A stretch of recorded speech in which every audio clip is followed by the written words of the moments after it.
Assalamualaikum warahmatullahi wabarakatuh. Alhamdulillahi rabbil alamin. Wassalatu wassalamu ala al-mab'uthi rahmatan lil alamin wa ala alihi wa sahbihi wa man tabi'ahum bi ihsanin ila yaumiddin. Amma ba'd.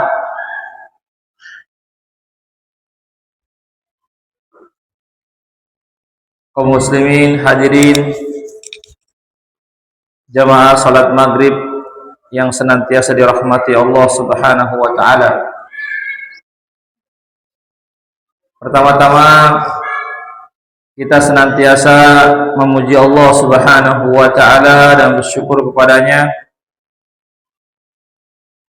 atas segala limpahan rahmat dan hidayahnya, sehingga pada malam hari ini kita dikumpulkan oleh Allah Subhanahu wa taala di rumah Allah dalam rangka menjalankan kewajiban kita salat maghrib secara berjamaah, yang insyaallah akan dilanjutkan dengan salat isya secara berjamaah pula. Salawat dan salam senantiasa tercurahkan kepada junjungan kita Nabiullah Muhammad sallallahu alaihi wasallam beserta keluarga dan para sahabatnya, para pengikutnya yang tetap setia berpegang teguh kepada sunnah-sunnah beliau dan para sahabatnya hingga hari kiamat kelak. Amin ya rabbal alamin. Bapak hadirin rahimakumullah, kita masih membahas tentang ilmu yang kita bahas dari kitab yang berjudul Kitabul Ilmi di Fadilatul Syekh Muhammad ibn Shalih Al-Utsaimin rahimahullahu ta'ala. Kitab tentang ilmu yang ditulis oleh Syekh Muhammad bin Shalih Al-Utsaimin rahimahullahu ta'ala. Semoga Allah merahmati beliau. Kita melanjutkan pembahasan yang sebelumnya, yaitu tentang keutamaan ilmu agama atau ilmu syariat. Kami sudah menyebutkan satu keutamaannya, bahwasanya keutamaan dari ilmu agama atau ilmu syariah itu, bahwasanya ilmu syariah itu atau ilmu agama itu merupakan warisan para nabi.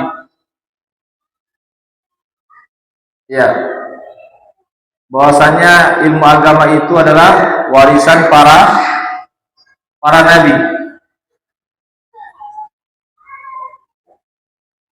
Poin ini sudah saya jelaskan beberapa atau pertemuan sebelumnya tentang warisan para nabi, termasuk warisan Rasulullah sallallahu alaihi wasallam. Yang kedua, keutamaan ilmu syar'i di sini disebutkan annahu yabqa wal malu yafna. Fahada Abu Hurairah radhiyallahu anhu min fuqara'i sahabati hatta innahu yasqut min al-ju' kal mughma alayhi. Wa as'alukum billahi hal yajri li Abi Hurairah dhikrun bainan nasi bi aslina am la? Na'am yajri katsiran. Syekh Muhammad bin Shalih Al-Utsaimin mengatakan bahwasanya di antara keutamaan ilmu syar'i bahwasanya ilmu syar'i itu terus ada bersama kita. Dia tidak akan habis. Ya. Ini Pak, keutamaan daripada ilmu syar'i itu tidak akan habis, Pak. Ya, bahkan sering-sering kita menyampaikannya, memberitahukannya kepada orang, mengajarkannya kepada orang, justru semakin bertambah. Wal malu yafni. Ya, adapun harta itu akan habis. Ya.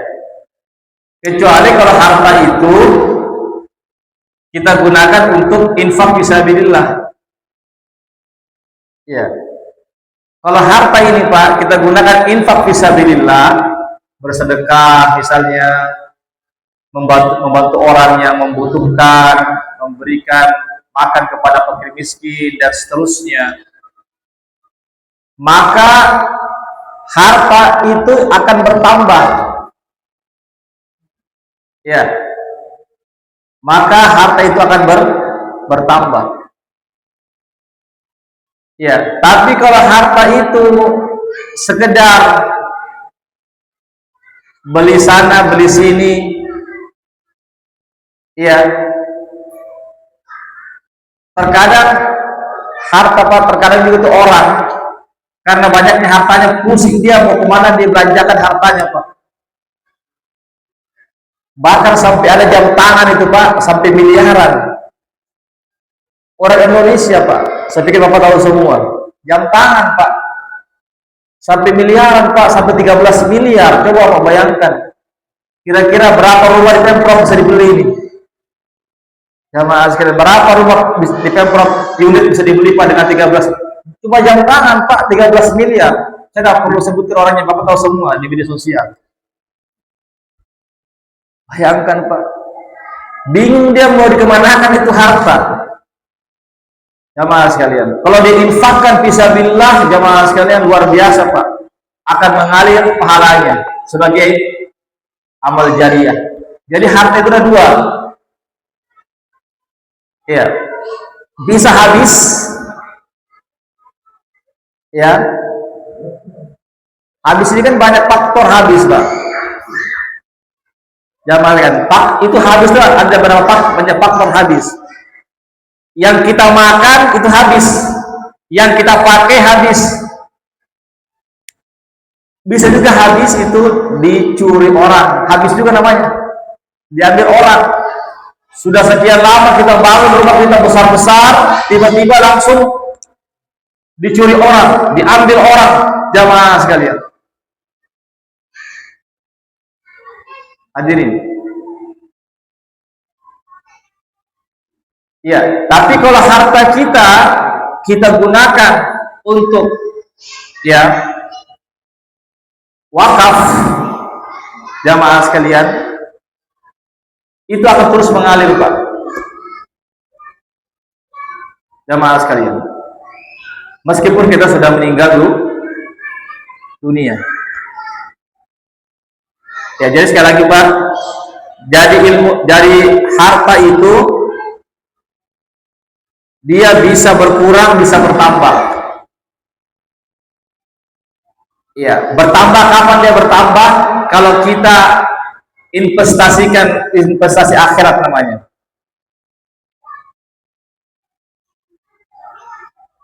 Ya, meskipun seandainya kita bersedekah, kita berinfak, seandainya berkurang, jamaah sekalian, tetapi sebenarnya hakikatnya bertambah. Karena apa? Allah simpankan pahala di hari akhirat. Mana yang kita pilih Pak? Mana kita pilih? Berkurang di dunia tetapi bertambah di akhirat. Jamaah sekalian, berkurang di dunia secara nominal. Contoh misalnya, ya kita punya harta lalu kita infakkan di jalan Allah Subhanahu wa taala. Yang tadinya harta kita misalnya 1 juta, kita infakkan misalnya 500.000, sisa 500.000. Secara nominal berkurang 500.000, tetapi secara hakikatnya bertambah. Karena apa? Karena Allah investasikan di akhirat, namanya investasi akhirat. Jamaah sekalian. Iya. Jadi ya, silakan kita punya harta, Pak. Silakan kita mencari harta sebanyak-banyaknya, tapi jangan sampai harta yang kita kumpulkan ini cuma sekedar bermegah-megahan, pamer-pameran. Iya. Akhirnya apa? Ada orang miskin yang sakit hatinya, Pak. Ya, ada orang miskin yang sakit hatinya. Jangan sampai kita makan enak setiap hari, ada tetangga kita yang menderita. Jangan sampai ada tetangga kiri kanan kita yang tidak bisa makan, Pak. Misalkan kita makan ayam, makan coto, palu basah yang enak-enak, sedangkan ada tetangga kiri kanan kita muka belakang, Pak. Jangan sampai ada yang barangkali tidak bisa makan. Sama sekalian. Iya. Jadi sekali lagi, ya, oleh karena itulah kata Nabi, Pak, ya, harta yang baik itu apabila berada di tangan orang yang soleh. Harta yang baik, Pak, harta yang berkah itu jika ada di tangan orang yang soleh. Kenapa? Kalau dia adalah orang yang soleh, maka harta itu, Pak, dia gunakan untuk membantu orang-orang yang membutuhkan. Ya. Dan contohnya adalah para sahabat Rasulullah SAW. Ya, jadi contoh orang-orang yang menggunakan hartanya. Jadi para sahabat itu, Pak, ada juga orang-orang yang kaya, tapi banyak juga orang-orang miskin. Iya, jamaah sekalian, para sahabat Nabi itu ada juga orang kaya, ada juga orang miskin, banyak juga orang miskin. Tapi mereka orang-orang kaya ini, jamaah sekalian, orang-orang yang paham agama, ini yang kita inginkan, Pak. Orang-orang yang paham agama.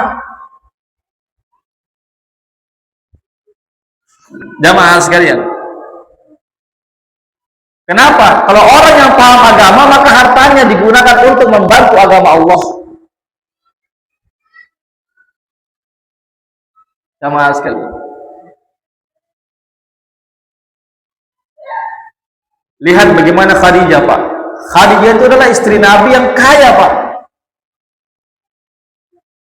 Tapi hartanya digunakan untuk membantu agama Allah. Untuk bagaimana tersebarnya dakwah.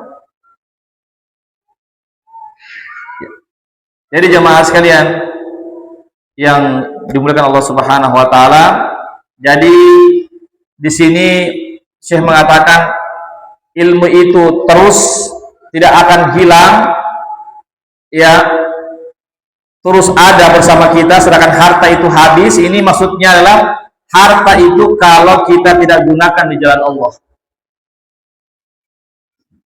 Jemaah sekalian, jika harta itu tidak kita gunakan untuk kita infakkan di jalan Allah Subhanahu wa taala. Jadi ya, kita kembali kepada keutamaan ilmu. Jadi ilmu ini, Pak, tidak akan habis. Kenapa, Pak? Ilmu tidak akan habis. Jamaah sekalian. Ya, karena ilmu ini, jamaah sekalian, ya, setiap kita amalkan, jamaah sekalian, maka ilmu ini akan terus bertambah. Bahkan disebutkan dalam Al-Qur'an, ya, Allah berfirman, "Wattaqullaha wa yu'allimukumullah." Wattaqullaha wa yu'allimukumullah. Ya. Bertakwalah kamu kepada Allah. Maksudnya amalkanlah agama ini, jalankan perintah Allah dan Rasul-Nya, maka Allah akan ajarkan kepada kalian ilmu yang belum kalian ketahui.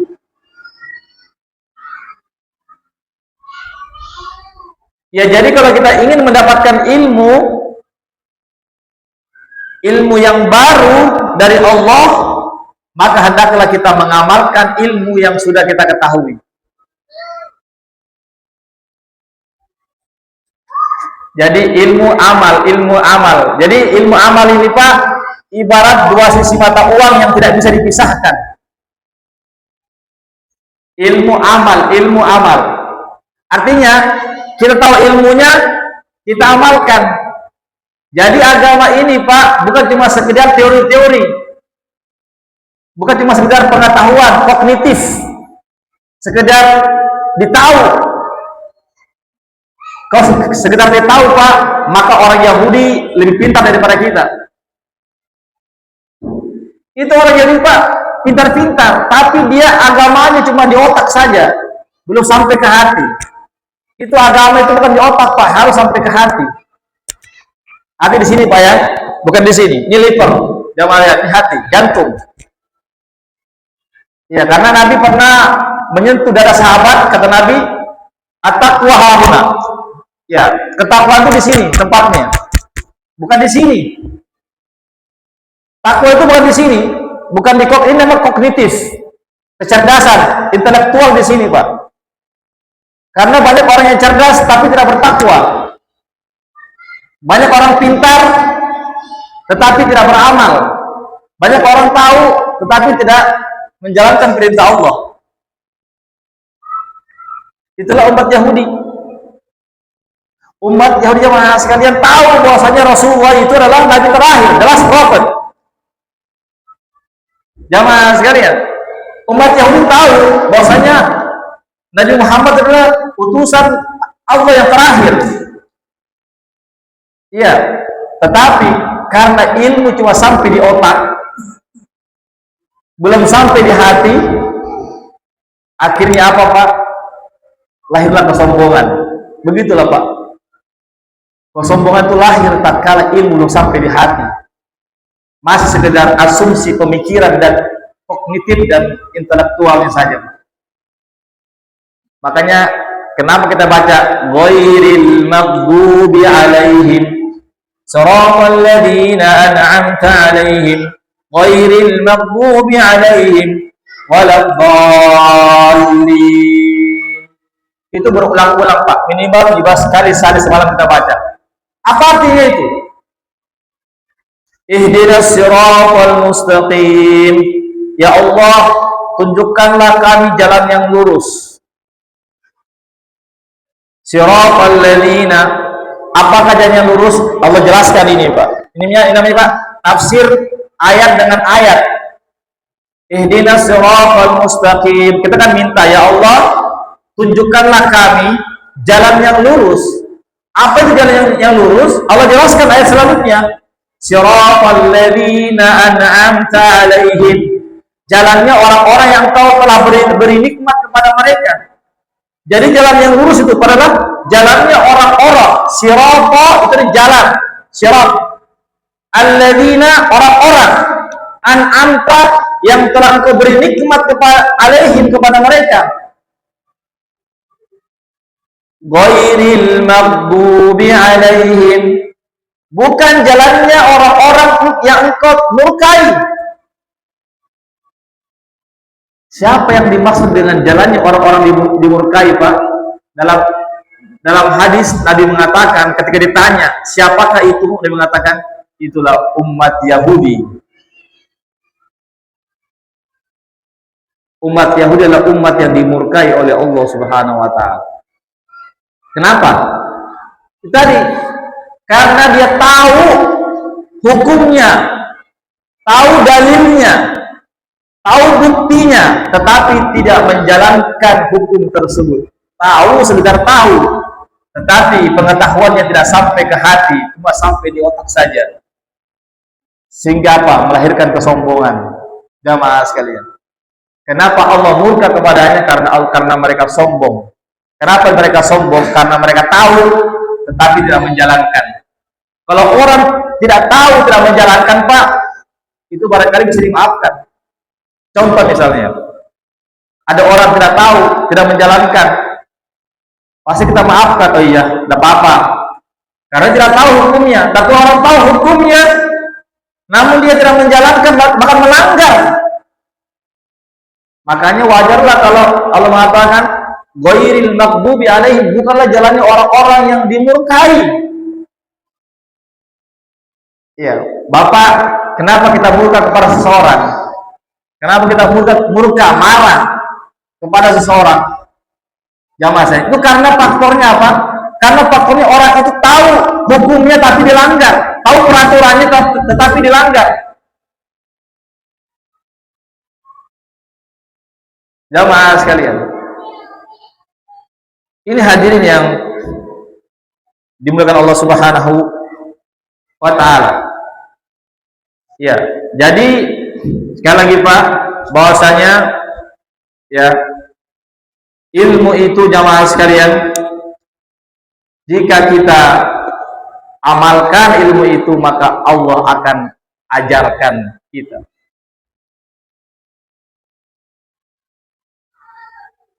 Ya, tapi bukan berarti juga Ustadz, kalau gitu saya tidak perlu belajar Ustadz, cukup saya beramal saja atas ilmu yang saya ketahui, nanti Allah ajarkan. Tidak bisa Pak, ada namanya proses, namanya belajar.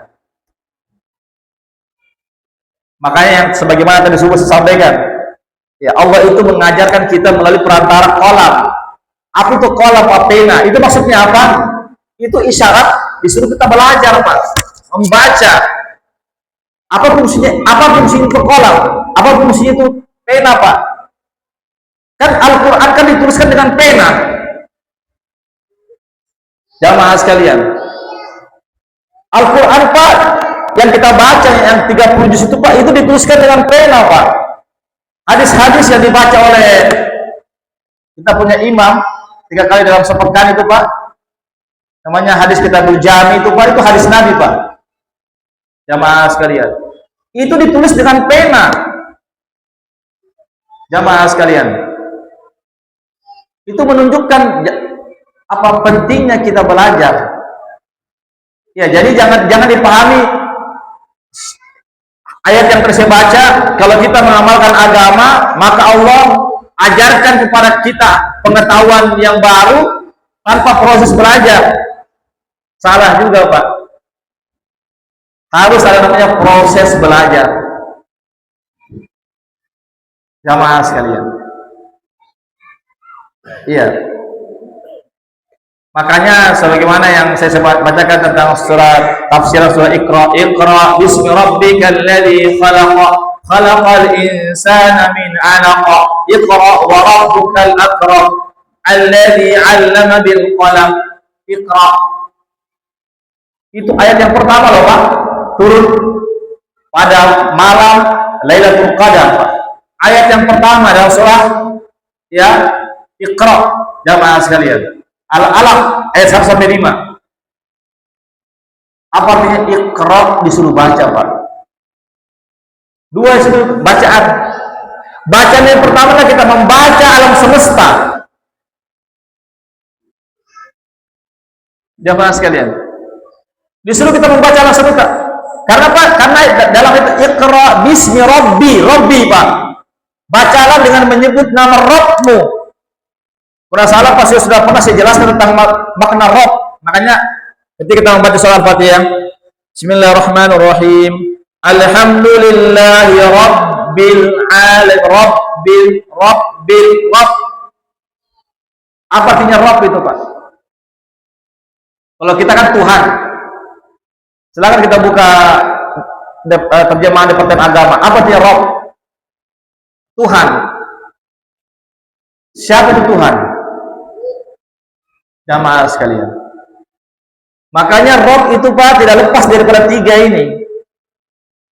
Dikatakan Rabb, Tuhan kalau dia menciptakan. Bukan cuma sekedar menciptakan, tetapi dia memiliki. Sebagai pemilik, itu Rabb. Ini bukan tafsiran saya Pak ya. Ini tafsiran para ulama, saya cuma menyampaikan saja. Kemudian ya, yang ketiga adalah yang mengatur, menciptakan, memiliki dan mengatur. Sekarang saya bertanya, apakah ada makhluk di dunia ini yang menciptakan, bisa memiliki dan mengatur? Tidak bisa Pak. Siapapun dia, tidak bisa.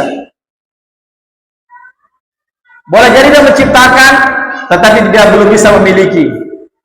Boleh jadi memiliki, belum bisa dia mengatur. Ya, tetapi Allah Subhanahu wa taala jamaah sekalian terpenuhi ini. Jadi siapa yang mengangkat dirinya sebagai Tuhan, kan banyak sekali Tuhan ini Pak di alam semesta ini. Orang-orang yang mengaku, ya, artinya orang-orang yang mengangkat makhluk-makhluk sebagai Tuhan-Tuhan selain Allah Subhanahu wa taala. Iya. Jamaah sekalian. Bahkan ada sapi pun dijadikan Tuhan, Pak. Sapi dijadikan Tuhan, jamaah sekalian. Ya, bintang-bintang api. Jamaah sekalian, ada Pak, penyembah api, ada api dijadikan sebagai Tuhan. Jamaah sekalian. Hadirin rahimakumullah, ya kita kembali jamaah sekalian. Ya.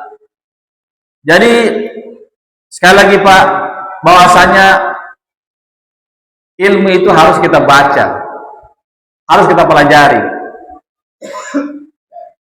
Iya. Jadi Iqra, makanya Pak dalam ayat itu terulang kata-kata Iqra. Iqra bismi rabbikal ladzi khalaq, khalaqal insana min 'alaq. Iqra wa rabbukal akram. Terulang Pak. Jamaah sekalian. Jadi di sini ada dua, disuruh kita membaca. Kita membaca alam semesta. Makanya Pak, kalau kita baca surah Al-A'la, afala yanzuruna ilal ibli kaifa khuliqat wa ilas samai kaifa rufi'at wa ilal jibali kaifa nusibat wa ilal ardi kaifa sutihat. Afala yanzuruna, apakah mereka tidak memperhatikan bagaimana Allah Subhanahu wa taala ya menciptakan unta? Apakah mereka tidak memperhatikan bagaimana Allah meninggikan ini langit tanpa tiang, Pak? Lihat Pak, ini langit tanpa tiang. Sekarang apakah ada bangunan di dunia ini Pak yang tegak tanpa tiang? Tidak ada. Secanggih apapun dia, profesor kah, ahli di bidang arsitektur Pak, semua bangunan Pak pasti ada tiangnya. Sekarang langit, Allah menantang kepada kita. Perhatikan langit Pak, apakah langit ada tiangnya? Tidak ada. Tidak ada tiangnya jamaah sekalian. Ini artinya jamaah sekalian, ya, kita disuruh untuk membaca alam semesta, bukan cuma sekedar, bagusnya langit, indahnya pemandangan, jamaah sekalian. Tetapi kita, jamaah sekalian, memikirkan bahwasanya ciptaan Allah yang luar biasa ini jamaah sekalian, bahwasanya tidak terjadi simsalabim, tetapi di situ ada Allah Subhanahu wa taala. Makanya Pak, ciri-ciri ulul albab, orang-orang yang berakal apa Pak? Jamaah sekalian. Ya, ciri-ciri ulul albab. Inna fi khalqis samawati wal ard wa ikhtilafil laili wan nahari la ayatin li ulil albab alladziina yadhkuruna Allaha qiyaman wa qu'udan wa 'ala junubihim wa yatafakkaruna fi khalqis samawati wal ard rabbana ma khalaqta hadza batila subhanaka faqina adzabannar. Itulah ciri-ciri ulul albab. Apa itu ulul albab Pak? Orang yang berakal. Apa itu orang yang berakal? Bukan orang yang pintar secara intelektual, bukan itu Pak. Itu ulu, ya bukan bahasa Bugis ya. Kalau Bugis ulu kan kepala, ulu ya, itu artinya pemilik. Itu ulu Pak, pemilik. Ulu, pemilik. Albab arti ini Pak, sanubari Pak.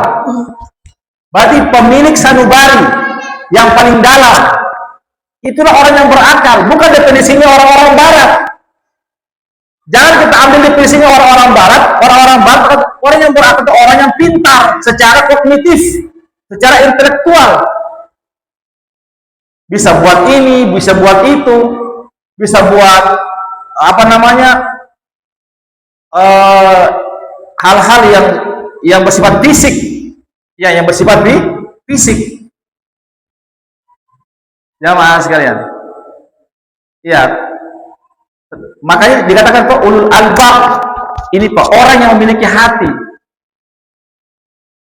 Jamaah sekalian. Siapakah tuh orang yang berakal? Ya, jadi tuh akal itu bukan di sini, Pak. Ini otak namanya, di sini, otak. Akal tuh di sini. Iya, jamaah sekalian. Ini otak. Otak ini, Pak, sekretaris. Rajanya mana? Di sini rajanya, Pak. Iya. Bapak tahu apa fungsinya sekretaris? Sekretaris itu, Pak, dia bisa melaksanakan apa kecuali ada perintah dari atasan, kan? Begitu. Iya, sama juga. Sesuatu yang masuk dari luar lewat sekretaris dulu. Baru sekretaris sampaikan ke raja, pimpinan. Begitu, Pak.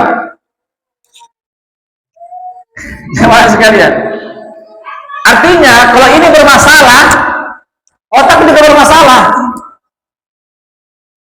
Jemaah sekalian. Makanya kata ulama, hati itu ibarat raja. Raja, Pak. Ya, kalau hati ini bermasalah, Pak, hati ini yang kotor, jamaah sekalian, hati ini yang buta terhadap agama, maka kita lihat ini orang, Pak. Makanya dalam Al-Quran dikatakan bahwasanya orang-orang yang tidak mengikuti jalur-jalur daripada agama Islam ini adalah orang-orang yang memiliki mata, tetapi dia tidak gunakan matanya dalam kebaikan. Dia punya telinga, tetapi tidak gunakan telinganya dalam kebaikan. Iya. Dia punya hati, tetapi dia tidak gunakan untuk memahami agama Allah Subhanahu wa taala. Ini jamaah sekalian. Saya kembali tadi tentang ciri-ciri ulul albab. Ya. Siapa Pak? Alladzina yadhkuruna Allah. Orang-orang yang senantiasa berzikir kepada Allah. Ya. Orang-orang yang senantiasa berzikir kepada Allah Subhanahu wa taala. Artinya orang-orang yang senantiasa menyebut-nyebut nama Allah, mengingat-ingat Allah Subhanahu wa taala. Itulah orang yang cerdas. Ya, itulah orang yang berakal. Itulah orang-orang yang memiliki sanubari, hati sanubari. Jamaah sekalian. Orang-orang yang mengingat Allah Subhanahu wa taala. Alladzina yadhkuruna Allaha qiyaman, dalam keadaan berdiri. Jamaah sekalian, berdiri dan ingat Allah. Wa qu'udan, dalam keadaan duduk. Ya, alladzina yadhkuruna Allaha qiyaman wa qu'udan wa 'ala junubihim, dalam keadaan berbaring dia ingat Allah. Wa yatafakkaruna fi khalqis samawati wal ardh, dan orang-orang yang memikirkan ya tentang ciptaan Allah yang ada di langit dan ada di bumi. Seraya mereka mengatakan, Rabbana ma khalaqta hadza batila, wahai Tuhan kami, ya sesungguhnya Engkau tidak ada ciptaan yang sia-sia. Rabbana ma khalaqta hadza batila, subhanaka faqina adzabannar. Maksud Engkau ya Allah, faqina adzabannar, iya jagalah kami dari siksa api neraka. Berarti Pak, kata ulama, dikatakan ulul albab, orang yang memiliki sanubari atau orang yang berakal, jamaah sekalian, adalah orang yang mengumpulkan dua ini, zikir dan pikir. Zikir dan pikir, Pak. Jamaah sekalian, zikir dan pikir. Ya. Artinya apa, Pak? Jamaah sekalian, maksudnya adalah zikir jangan kita lepaskan daripada fikir. Fikir jangan kita lepaskan daripada zikir. Artinya jangan sampai kita orang cerdas tetapi kita tidak ingat Allah.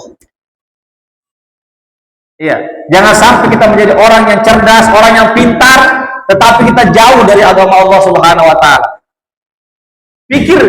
Pikirannya bagus, pengetahuannya bagus,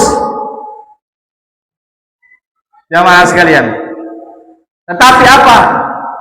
Tetapi tidak ada imannya, tidak ada akhlaknya, tidak ada agamanya, jamaah sekalian. Sekedar bagus pengetahuannya. Ya. Kemudian jamaah sekalian, zikir juga tidak cukup, jamaah sekalian. Artinya, orang muslim tidak cuma sekedar dia berzikir, beribadah, tetapi orang muslim juga harus belajar. Makanya Pak, tidurnya satu orang berilmu itu lebih takut, setan lebih takut daripada 100 orang ahli ibadah tanpa ilmu. Jamaah sekalian, tidurnya Pak satu orang berilmu, tidurnya ini Pak, orang yang berilmu Pak, maksudnya ini ilmu agama Pak ya, ilmu agama.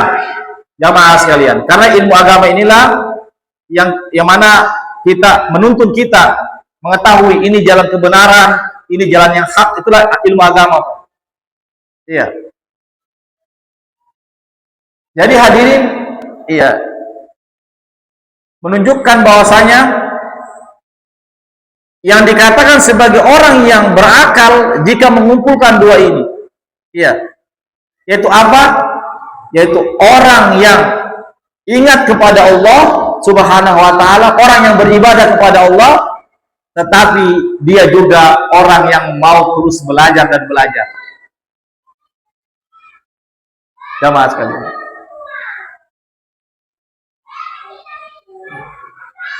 oleh karenanya Pak, kenapa umat Rasulullah SAW ini Pak dikatakan sebagai umat yang terbaik?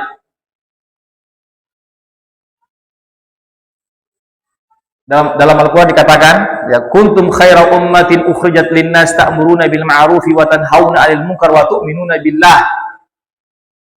Kalian adalah umat yang terbaik yang dikeluarkan untuk manusia. Apa tugasnya? Ta'muruna bil ma'ruf wa tanhauna 'anil munkar. Karena kalian yang mengambil tugas kenabian, itu apa? Menyuruh manusia kepada kebaikan dan mencegah manusia daripada keburukan. Wa tu'minuna billah, dan semuanya itu kalian bangun di atas fondasi iman. Amar ma'ruf nahi mungkar Pak dibangun di fondasi iman. Itulah yang menyebabkan kita sebagai umat yang terbaik. Iya, jadi umat kita terbaik ini Pak bukan dilihat dari sisi ibadah. Kalau ibadah Pak, kita dikalahkan dengan umat-umat terdahulu. Ya, umat terdahulu Pak ibadahnya kalah kita cuma 5 waktu saja, mereka sampai puluhan Pak, puluhan waktu mereka sholat, bukan cuma 5 waktu. Umur mereka panjang-panjang, ratusan tahun Pak, umur kita cuma 60-70 tahun. Tetapi kenapa kita dikatakan sebagai umat yang terbaik? Jamaah sekalian, Bapak tahu bagaimana itu posturnya Nabi Adam? Posturnya Nabi Adam itu Pak 6 meter Pak tingginya, 6 meter Pak. Ya, bukan 6 meter, ya, 60 hasta. Berarti 15 meter. 15 meter Pak, 60 hasta disebutkan. Karena satu hasta itu Pak setengah meter. Berarti kurang lebih 15 meter Pak tingginya. Ini punya bidangnya Pak, saya kurang tahu ada berapa, punya lebar Pak, lebar daripada kita. Tetapi kenapa umat Rasulullah dikatakan sebagai umat yang terbaik?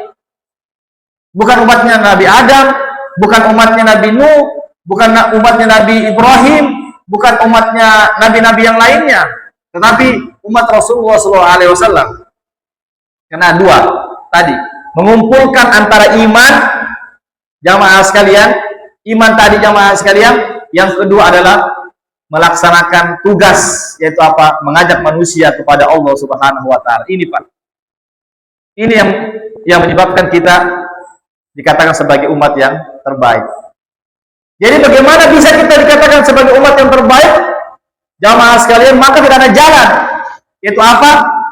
Ya, keimanan kita ini Pak, yang sudah kita, yang Allah berikan kepada kita ini Pak, itu jangan cuma sekedar keimanan ikut-ikutan. Ya, namanya keimanan bersifat taklid. Tetapi bagaimana kita mau kita terus pelajari. Jamaah sekalian, terus kita pelajari. Contoh misalnya, kenapa kita berwudu? Kenapa kita berwudu? Ya karena itu perintah Allah dan Rasulnya. Bukan karena saya berwudu itu karena nenek saya berwudu, orang tua saya berwudu, ini namanya ikut-ikutan. Kenapa saya sholat? Kenapa saya membaca Al-Quran? Kenapa saya berzikir? Kenapa saya mau belajar agama? Karena itu perintah Allah dan Rasulnya. Jamaah, itu namanya Pak keimanan yang dilandasi dengan ilmu Pak. Jamaah sekalian,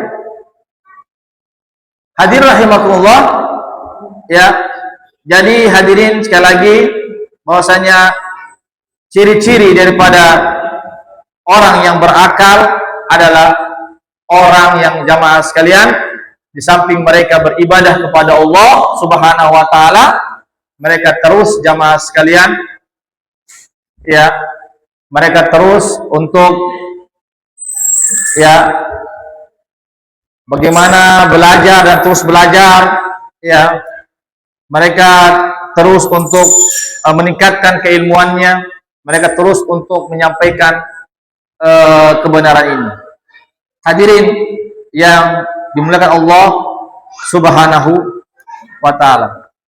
Jadi sekali lagi Pak ya, sebagaimana pembahasan kita pada malam hari ini yaitu tentang keutamaan ilmu, bahwasanya ilmu ini jamaah sekalian yang dimaksud adalah ilmu agama ya, maka kita harus terus belajar dan mempelajarinya ya.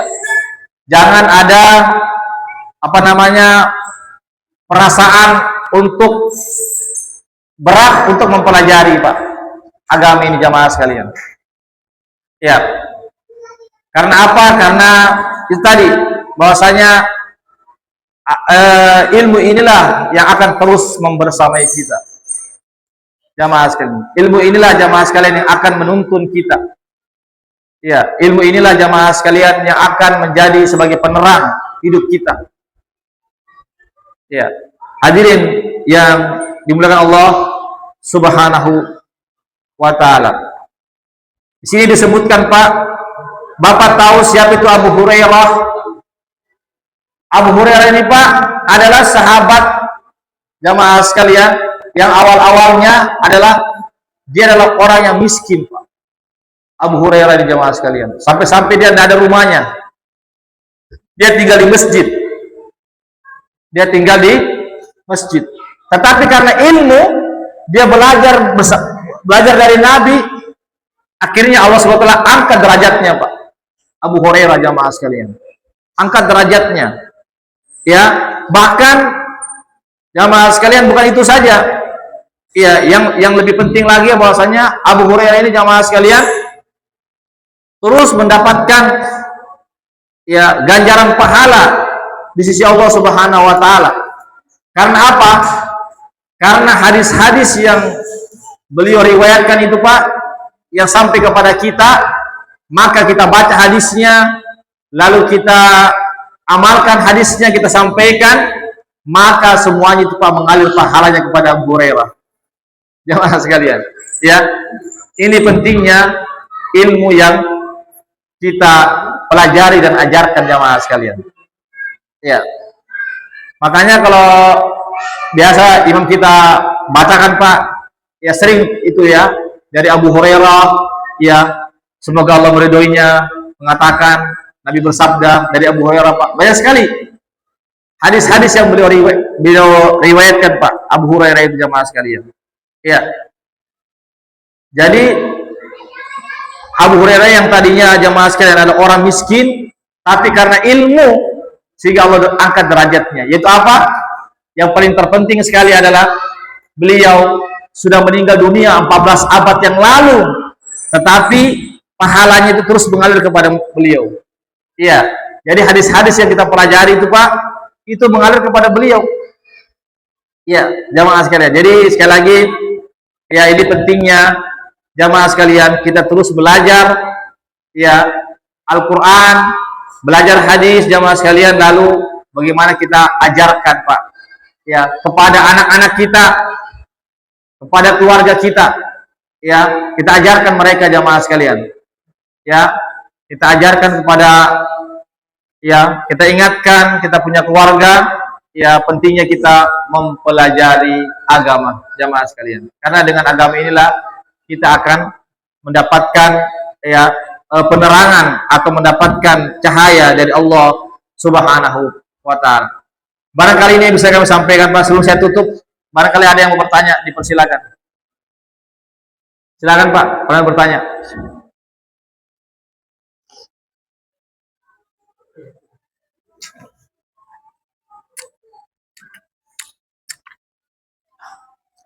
Oh ya, silakan Pak.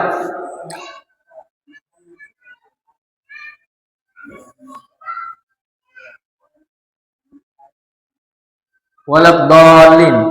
Bukan jalannya orang-orang yang sesat. Itu umat Nasrani. Umat Nasrani.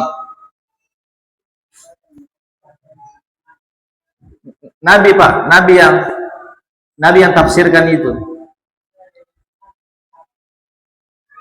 Umat Nasrani. Umat Nasrani. Iya, kenapa dikatakan sesat? Karena dia tidak mengetahui hukumnya, dia cuma sekedar menjalankan saja, menjalankan ibadah, amal-amal ibadah, tapi tidak tahu hukumnya, tidak tahu caranya. Ya, maka dia tersesat. Ya, sama juga kalau kita ingin pergi ya ke sebuah tempat Pak yang jauh, kita tidak tahu arahnya, jalannya, kita akan tersesat kan Pak? Akan tersesat kan? Karena kita tidak tahu arahnya. Iya, begitu juga di dunia ini kalau ada orang yang tidak tahu agama, lalu dia beramal, akan tersesat kan? Karena dia tidak tahu ilmunya, dia tahu tata caranya. Iya, jadi di dunia ini sebenarnya ada tiga golongan. Iya. Dalam surah Al-Fatihah sebutkan ada tiga golongan. Golongan pertama adalah umat muslim yang tahu ilmunya diamalkan. Itulah jalannya para nabi dan rasul. Tahu ilmunya dan diamalkan. Kalau umat Yahudi tahu ilmunya tetapi tidak dilaksanakan. Tahu hukumnya, tahu aturannya tetapi tabrak. Itu dalam Al-Qur'an, dalam Al-Fatihah Pak. Makanya umat Yahudi itu dimurkai oleh Allah. Iya. Sedangkan umat Nasrani jamaah sekalian, ya, dia tidak tahu hukumnya, tidak tahu aturannya, tapi dia menjalankan saja perkara-perkara agama ibadah, tetapi tidak sesuai dengan tuntunan, tidak sesuai dengan tuntunan Allah dan Rasulnya. Akhirnya apa? Tadi waladhdallin, bukan jalannya orang-orang yang tersesat. Iya. Jadi umat muslim agar tidak tersesat, maka umat muslim harus beramal berdasarkan ilmu. Yang kedua, umat muslim agar tidak dimurkai oleh Allah, maka ilmu yang sudah kita ketahui harus kita amalkan. Agar kita tidak dimurkai oleh Allah Subhanahu wa ta'ala. Iya. Ya, ya.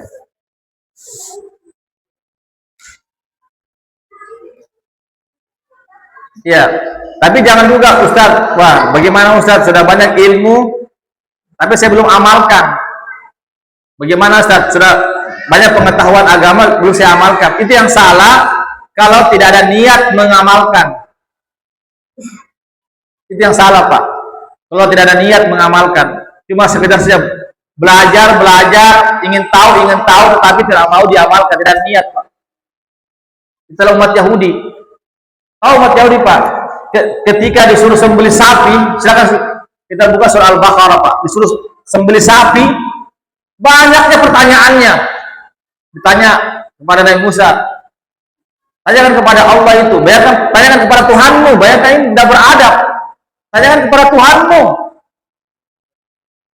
Apakah kita pantas begitu Pak kepada Nabi? Ya Nabi, tanyakan kepada Tuhanmu.